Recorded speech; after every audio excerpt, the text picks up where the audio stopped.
How to cut, trim, or split on Inshot.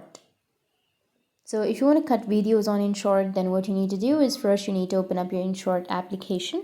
After that, go with video and then select a video. After selecting, go with next. Once you've selected your video, you need to select the part in which you would like to cut or trim.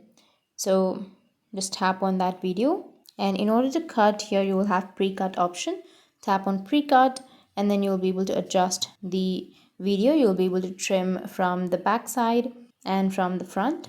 And if you want to cut, then you can go with cut, which is on the middle of your screen, and you'll be able to cut like this. And after that, you can go with split if you want to split. So you can select a place where you would like to split, and then you can go with multi-split if you want to, and the next frame and previous frame. And after that, go with tick, which is on the right side, and that's it. So that's how you can cut, trim, split on Inshot. And if you have any questions, feel free to comment below. Thanks for watching.